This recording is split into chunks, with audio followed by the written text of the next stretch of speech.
Tukitaka mtoto wako muandae na ndoa awe na uwezo wa kujisimamia. Yani yeye mwenyewe aweze kujisimamia, aweze kuwa na uwezo wa kusema hiki nitafanya kwa utaratibu huu na sitayumbishwa. Yani ili awe mwanandoa mzuri, kwa sababu kwenye ndoa atahitaji kusimamia baadhi ya maamuzi yake. Awe na lugha nzuri ya mawasiliano. Tuliongea kuhusu hili, lakini tukasema pia awe na kwenye matumizi ya fedha. Mpaka dada Frida akakimbia darasa siku ya matumizi ya fedha, lakini tunamshukuru Mungu amegraduate sasa. Karudi. Matumizi ya fedha yameleta changamoto kubwa. Namna ya kutumia fedha, namna ya kusave. Niliongelea sana neno la akiba kama mnakumbuka. Na kwamba uzee huwa tunauandaa tukiwa vijana. Na katika hili labda nitie dondoo hapo. Mara nyingi ninapoona wazee najifunza. Sijui wenzangu, lakini ni wadondoshe ili wazo mlitafakari. Mimi nikimwona mzee najaribu kuimagine mimi nikiwa mzee vile nitakuwa na hali gani. Mzee wa hali yoyote, awe na hali nzuri sana, awe na hali duni, si naeleweka. Yani uzee tunauandaa tukiwa vijana. Wanandoa wanaingia kwenye ndoa. Mimi nakumbuka kuna ndoa naifahamu, mwanaume alikuwa anapata hela sana, mke ni mama wa nyumbani. Kila Ijumaa ni kiwanja, Jumamosi ni kiwanja, ikibidi na Jumapili. Hakupikwi nyumbani baada ya Ijumaa. Leo sijui bendi gani iko wapi twende, kesho sijui nini twende. Na zamani walikuwa unasoma magazeti tu. Kiwanja vina Kwa hiyo kiwanja sio kiwanja kwa maana kiwanja ardhi, kiwanja mtoko, sehemu ya kwenda mziki. Kwa hiyo unajikuta baada ya miaka kadhaa nguvu ikawa haiko tena. Wakaanza kuhaso. Ada ni ya kukopa. Kuendeleza watoto ni kukopa. Una shingapi hapo? Lakini wakati nilipokopa, lakini tukiwaandaa watoto wetu mapema kusave pesa, inakuwa vizuri sana. Nimeona ushuhuda mmoja, sitataja jina la mtumishi. Nimeona ushuhuda mmoja Instagram, tena amepostiwa na mtumishi mwingine. Mtoto wa mtumishi fulani, tena ni rafiki yangu. Yani mtoto wa kanisani kwa huyo mtumishi ambaye ni rafiki yangu. Anashuhudia Bwana Yesu asifiwe. Imekuwa viral, si ajabu mmeiona. Na mshukuru Mungu nimeweza kuweka akiba. Kitoto kama cha miaka 7-8. Nilikuwa impressed.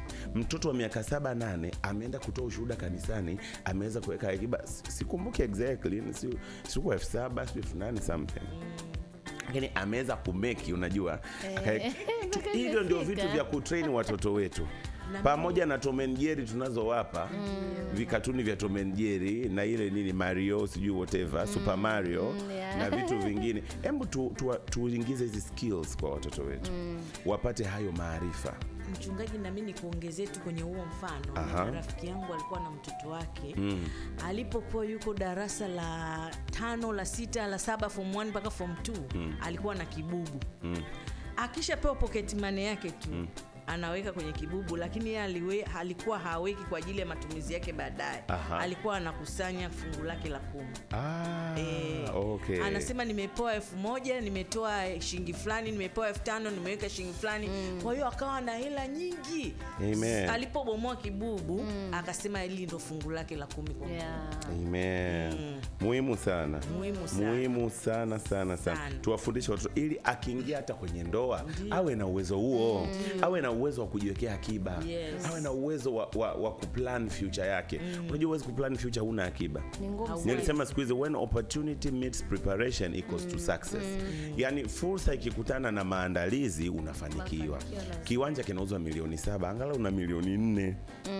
Ni rahisi kwenda mahali kukopa milioni 3 au kumwambia hata mwenye kiwanja nitakulipa awamu 2 au 3. Sasa kiwanja kinauzwa milioni 7, una 50,000. Wapi na wapi? Unaanzia wapi? Unaweza kupeleka 50,000 kama advance. Lakini milioni 3, milioni 4 haiji hivi, lazima ujimeki. Lazima ujikusanye. Mimi nakumbuka miaka ya nyuma kidogo, nipita miaka mingi zaidi ya 10 na kitu. Nilikuwaga sijui mimi ni akaunti yangu ina turnover ya kiasi gani. Sasa nikaenda benki fulani, unajua kwa najitafuta kidogo, yani najaribu kuona namna naweza kusimama na nini. Miaka imepita mingi, nadhani 10 na kitu nyuma huko. Nikaenda benki moja. Nakumbuka ilikuwa pale Mlimani City. Wakaniambia, katuletee bank statement yako. Bank statement yako ina turnover ya kiasi kadhaa. Mimi nikasema sina hakika kama dajo yalikuwa nikashindwa kukaa. Nikaenda kuchukua ile bank statement. Tena wakati ule biashara nilikuwa nafanya, hela ilikuwa inapitia kwenye simu nyingi. Kwa hiyo sio zote napeleka benki.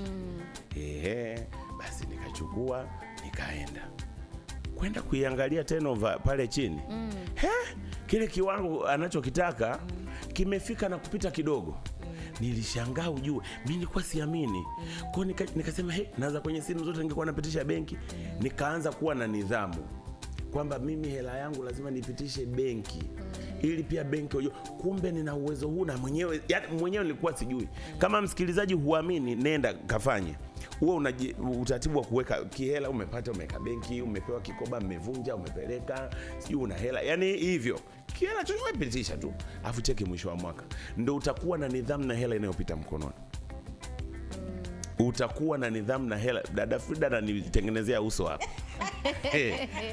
Nidhamu ya kuwa na ya pesa unayokuwa nayo mkononi itakuja baada ya wewe kugundua kiasi gani kinapita kwenye mikono yako. Sasa siku hizi nimekuwa aluata, ni kila miezi mitatu, miezi sita mimi navuta kazi na niangalia hivi likoje, afu najilinganisha kama hiki kiliweza kupita, nimefanya nini, nimekwenda wapi. Sasa mimi nimekuja kujifunza later.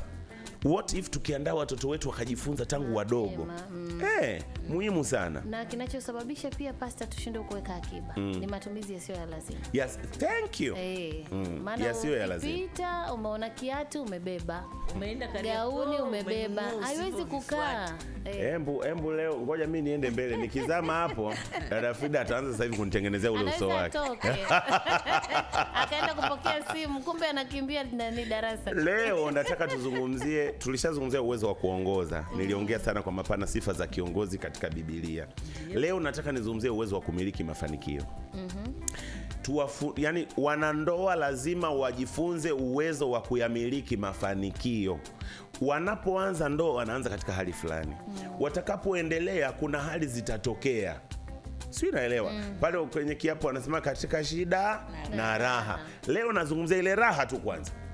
Maki kabla tulizungumzia, wengi tunadhani shida ndo zinagawanyisha wanandoa peke yake, na raha zinagawanyisha wanandoa. Sasa nazungumza kwa muktadha wa Biblia, Kumbukumbu la Torati sura ya 18 mstari wa 12 mpaka 18. Kitabu cha Kumbukumbu la Torati sura ya 18 mstari wa 12 mpaka 18. Nadhani dada Frida anachukua notes kama kawaida. Biblia inasema, angalia utakapokuwa umekula na kushiba. Yani unakuta hana uwezo wa kumiliki mafanikio na kuendelea kuwa mtu bora yule yule. Na Biblia inasemaje? Angalia, Kumbukumbu la Torati 18:12, utakapokuwa umekula na kushiba na kujenga nyumba nzuri. Tupo hapo.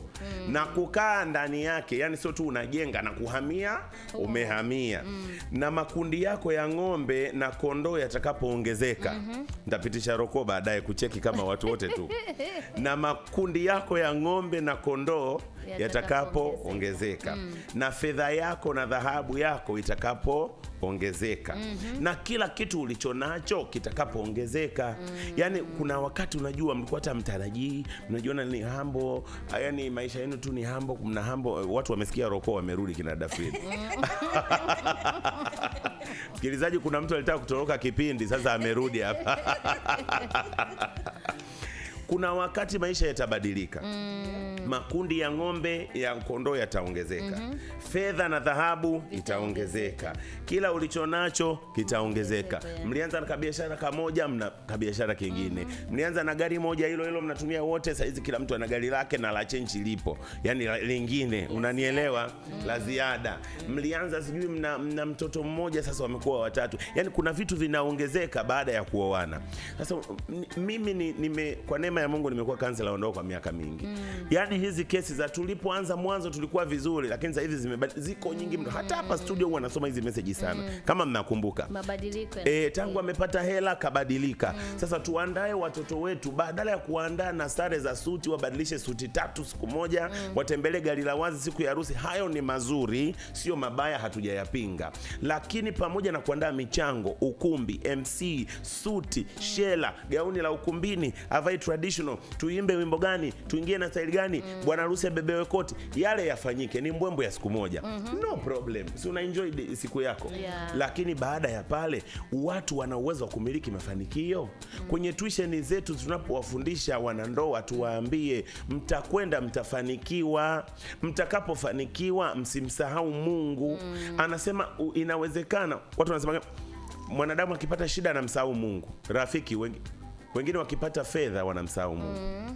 Inasema utakapokuwa umekula na kushiba, hapo kuna utele hapo, na kujenga nyumba nzuri na kukaa ndani yake, na makundi ya ng'ombe na kondoo yatakapoongezeka, na fedha yako na dhahabu itakapoongezeka, na kila kitu ulicho nacho kitakapoongezeka. Umeona hapo? Na jina limeongezeka, na umaarufu umekuja, na uwezo upo. Ukishika mfukoni kachenji kapo, ukicheki benki mambo sio mabaya, una akiba vyako. Yani Chikunde ndo anatulingishia chenji zake za mfukoni. Ngoja tumpige nyundo hapa. Na hivi amevamia. Basi hapo moyo wako usiinuke na vichenchi vyako, Chikunde. Chenchi zitakapokuja, moyo wako usiinuke ukamsahau Bwana Mungu wako aliyekutoa katika nchi ya Misri, katika nyumba ya utumwa. Watu wanasemaga hivi, unajua pombe dhambi hanywi. Akishapata hela anakwambia unajua wine haina shida yoyote. Kidogo kwa afya. Wine kidogo kwa afya. Timotheo wewe ni Timotheo. Alikuwa na shida ya tumbo huyo. Unajua ya madawa tunayokula mengine ni madawa ya kulevya, ndio yanatusaidia kupona haya hospitali. Kwa hiyo wewe sio Timotheo na una shida ya nini? Ya tumbo. Anasema moyo wako usiinuke. Mtu alikuwa anamthamini mke wake, baada ya kupata hela hana maana. Utanieleza nini? Alafu bahati mbaya maskini hela zilikuja kwa mlango wa mtu mmoja, kwa mlango wa mume peke yake. Basi mume anamwona tena yule mke hana issue. Utanieleza nini? Rafiki zake wale wanao labda business associates, washirika wake wa kibiashara ndio hao. Ndio hao anawaangalia na kuwashika, anamsahau mke wake. Biblia inasema moyo wako usiinuke ukamsahau Bwana Mungu wako aliyekutoa katika nchi ya Misri, aliyekutoa kwenye umaskini, aliyekutoa kwenye upangaji, aliyekutoa wakati huo huwezi kulipa kodi wala ada, katika nyumba ya utumwa. Maisha yale tuliokuwa tunaishi mwanzoni Mungu amekutoa. 15 anasema amekuongoza njia katika jangwa lile kubwa. Sasa alikuwa anaongelea Israeli lenye kitisho, lenye nyoka za moto na nge, nchi yenye kiu isiyokuwa na maji, aliyekutolea maji katika mwamba mgumu, aliyekulisha jangwani kwa mana wasiojua baba zako. Yani kuna wakati kwenye ndoa unafanikiwa, unapata vitu ambavyo hata baba zako, shangazi, mjomba, nani, baba mdogo hawajawahi kupata.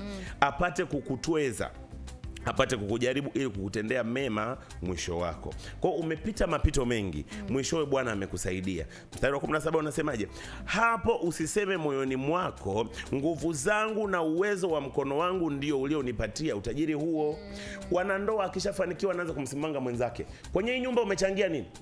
Kwenye hii duka umechangia nini? Hata kijiko umenunua. Kwenye gari wewe umenunua nini? Hata kijiko. Dada naye unakuta dada labda ndo ana uwezo.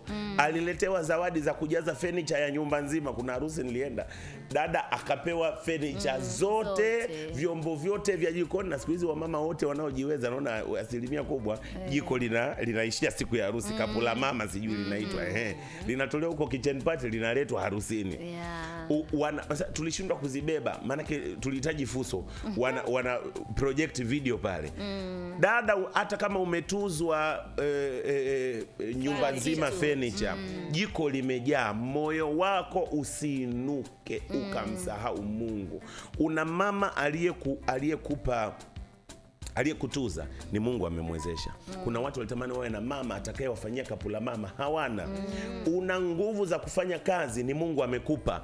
Kuna watu nguvu wanazo lakini ni viwete, hawawezi kufanya hiyo kazi. Kwa hiyo huna sababu ya kumsimanga mume au mke kwa sababu ya mafanikio uliyopata, kwa kumuona si kitu, matokeo yake unaharibu ndoa. Kumbuka thamani ya ndoa sio mali.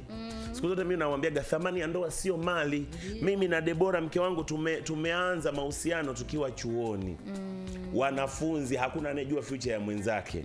Ndio tukaidiana dada na kaka katika Kristo. Jamani tutaoana sawa. Kwa hiyo tutaishi kama tu wapendwa katika Kristo. Ndio. Mpaka ndoa ndio. Hakuna anayejua future ya mwenzake. Tumemaliza pale Thedia tunasema Bwana tukumbuke hatima zetu uko ziwe salama. Si unanielewa? Tulianza zero. Leo hii labda Mungu atubariki kupitia Debora au kupitia mimi Daniel. Nije nilete jeuri. Haya, kama imepitia kwa Debora akinisimanga tulitaka ipitie kwa nani?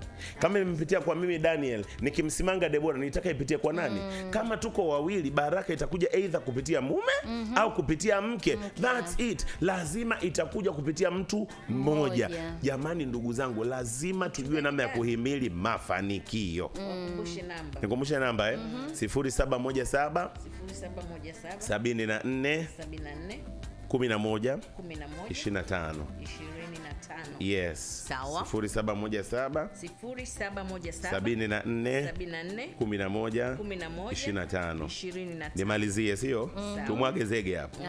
Usiseme moyoni mwako nguvu zangu na uwezo wa mkono wangu ndio ulionipatia utajiri. Kwetu ulipakutaje? Kwetu kutana matajiri. Kwetu mambo. Ulisikia tumelala njaa nyumbani. Vinahusiana nini nyumbani na hapa? Huu ni mji mpya. Ulisikia tunaomba. Ulisikia tumekosa ada, sisi tumerudishwa shule. Hayo mambo si atakwai kuwa nayo. Sisi kwetu. Biblia inasema mtu ataacha wazazi wake na kuambatana na mkewe nao watakuwa mwili mmoja. Kwa hiyo biashara ya kwetu tunaibind katika jina la Yesu. Biashara ya kwetu what does kwenu have to do na ndoa tulionayo? Hiyo kwenu ni kwenu huko. Hapa tuna taasisi mpya. Nyinyi mama's boy bado mnapigia kelele kwetu. Nasema na nyinyi katika jina la Yesu. Tumeanza ndoa mpya. Tu focus hapa. Nyinyi kina dada mnaojisifia kwetu, tafuteni cha kwako. Sio cha huko kwenu, hicho ni cha babako na mama yako. Ndio maana hujahama navyo. Ndio maana hujahama umeviacha huko. Siku mbili ukipata shida narudi kwetu. Jamani, mama yenu angekuwa narudi kwao kila siku ingekuwaje? Hata kama alikuwa narudi na kufundisha katika jina la Yesu. Unataka kuwa mwanandoa mzuri, baki tulia kwenye ndoa yako na make sure unaisustain. Biblia inasema 18. Bali sasa usiseme, imesema moyo wako usiinuke wala usiseme ni kwa nguvu zako. Sasa ufanye nini sasa? Maki nisiwaache watu pending. 18. Bali utamkumbuka Bwana Mungu wako. Ukishiba kumbuka. Ukijenga nyumba kumbuka kuna Mungu. Mkianza safari za nje ya nchi kila siku mnaenda kupumzika Dubai wapi, kumbuka ni Mungu. Mtu mmoja akasema kuna tajiri mmoja Tanzania eti anachepuka sana, alafu mkewe akikereka anapelekwa Dubai, ananuliwa madhahabu, anapewa hela nyingi. Alafu kuna dada nikamsikia anasema hata ningekuwa mimi hata ningekuwa na wanawake 7 haina shida madam ananipeleka Dubai. Upuzi na nusu. Maana ya ndoa sio hiyo. Mmekuwa mwili mmoja. Kwa nini anajichafua mahali pengine? Eti kwa sababu amefanikiwa, eti kwa sababu una hela, kwa sababu unakula.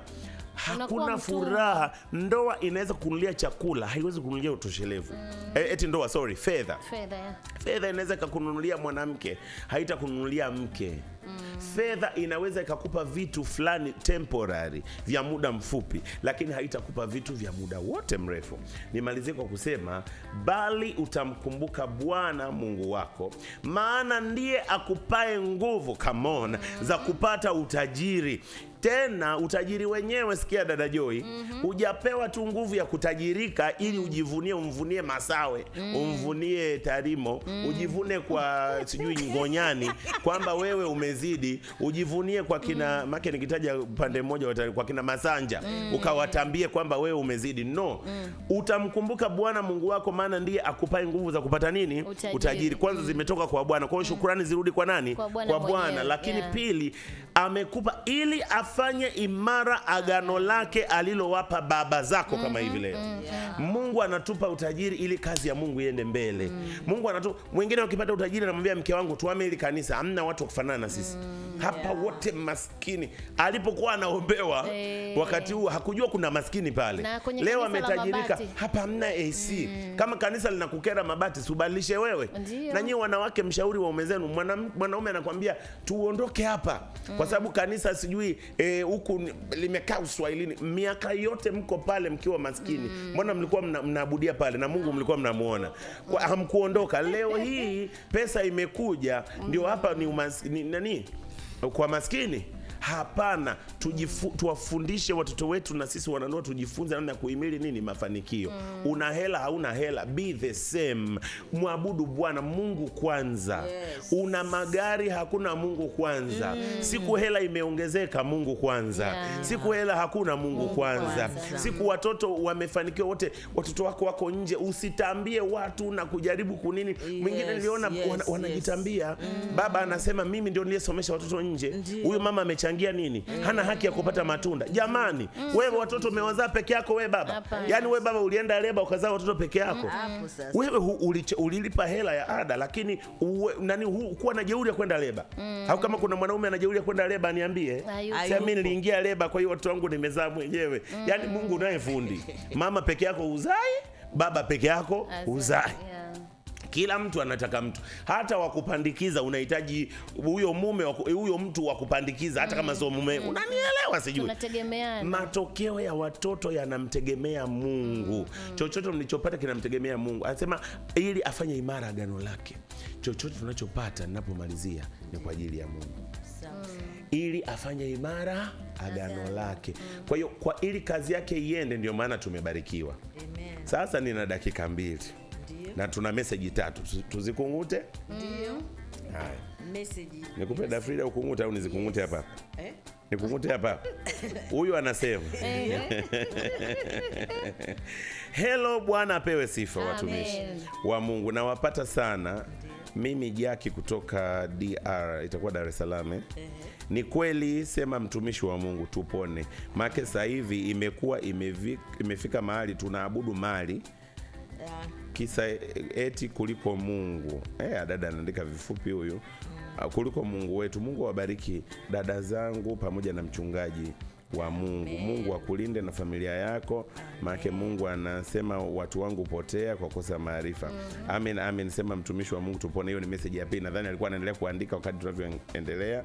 Mungu akubariki sana. Ni dada nani? Jackie Mungu akubariki sana. Amesema anaitwa Jackie, ila hajasema ni dada. Si ajabu ni Jackson.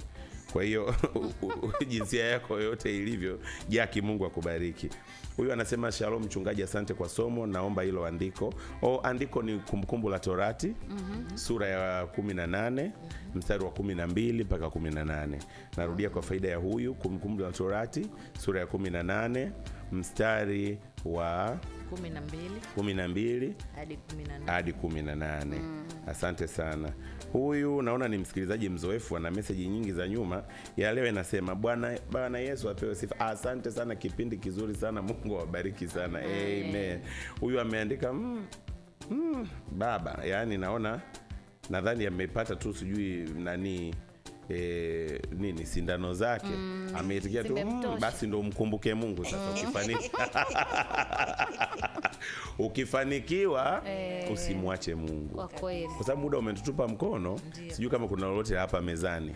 Ila leo tulikuwa tunajisisitiza kwamba ili ndoa isimame, wanandoa wajengewe uwezo wa kumiliki mafanikio.